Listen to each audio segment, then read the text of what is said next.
Thank you very much. What an amazing crowd. Thank you for this warm welcome. Thank you so much. One of the greatest gifts of our democracy is the opportunity it offers us every 4 years to change course. It's not a guarantee. It's only an opportunity. The question facing us, simply put, is will we seize this opportunity for change? That's why I came here tonight to tell you why I feel so strongly that we must seize this opportunity to elect Barack Obama President of the United States of America. 8 years ago, some said there was not much difference between the nominees of the two major parties, and it didn't really matter who became president. Our nation was enjoying peace and prosperity, and some assumed we would continue with both no matter the outcome. But here we all are in 2008, and I doubt anyone would argue now that election didn't matter. Take it from me. If it had ended differently, we would not be bogged down in Iraq. We would have pursued bin Laden until we captured him. We wouldn't be facing a self-inflicted economic crisis. We'd be fighting for middle-income families. We would not be showing contempt for the Constitution. We'd be protecting the rights of every American, regardless of race, religion, disability, gender, or sexual orientation. And we would not be denying the climate crisis. We'd be solving the climate crisis.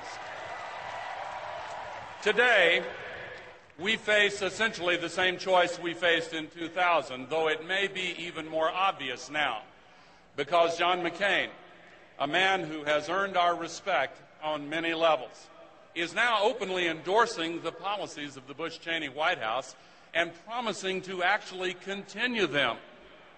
The same policies, those policies, all over again. Hey, I believe in recycling, but that's ridiculous.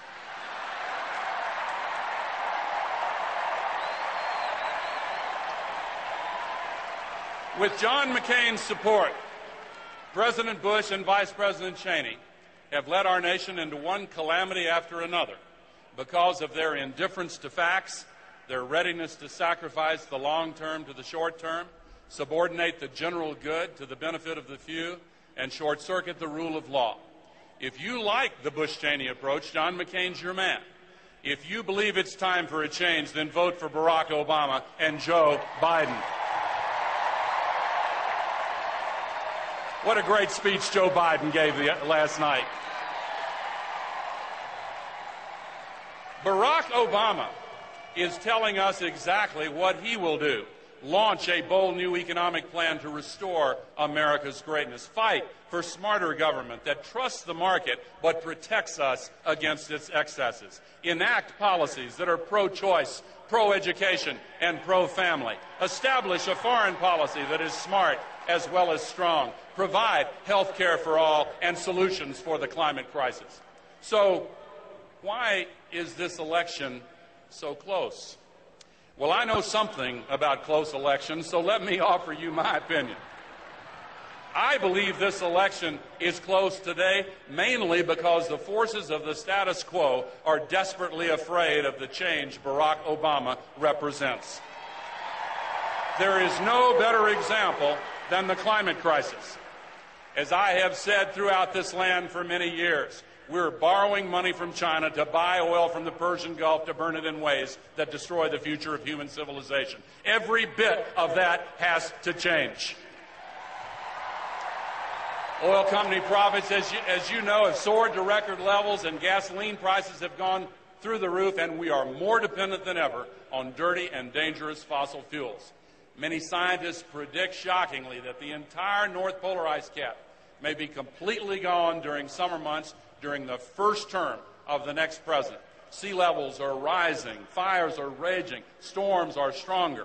Military experts warn us our national security is threatened by massive waves of climate refugees destabilizing countries around the world. And scientists tell us the very web of life is endangered by unprecedented extinctions. We are facing a planetary emergency, which, if not solved, would exceed anything we've ever experienced in the history of humankind. In spite of John McCain's past record of open-mindedness and leadership on the climate crisis, he has now apparently allowed his party to browbeat him into abandoning his support of mandatory caps on global warming pollution. And it just so happens that the climate crisis is intertwined with the other two great challenges facing our nation: reviving our economy and strengthening our national security. The solutions to all three require us to end our dependence on carbon-based fuels. Instead of letting lobbyists and polluters control our destiny, we need to invest in American innovation. Almost 100 years ago, Thomas Edison, our most famous inventor, said, quote, "I would put my money on the sun and solar energy." What a source of power, he continued. I hope we don't have to wait until oil and coal run out before we tackle that. Well, now, in 2008, we have everything we need to start using the sun, the wind, geothermal power, conservation, and efficiency to solve the climate crisis. Everything, that is, except a president in the White House who inspires us to believe, yes, we can. And we know how to fix that. So how did this no-brainer become a brain twister? Because the carbon fuels industry, big oil and coal, have a 50-year lease on the Republican Party, and they're drilling it for everything it's worth. And this same industry has spent $500 million this year alone trying to convince the public that they're actually solving the problem when they're in fact making it worse every single day. This administration and the special interests who control it lock, stock, and barrel after barrel have performed this same sleight of hand on issue after issue. Some of the best marketers have the worst products, and this is certainly true of today's Republican Party. The party itself has on its rolls men and women of great quality, but the last 8 years demonstrate that the special interests who have come to control the Republican Party are so powerful that serving them and serving the national well-being are now irreconcilable choices.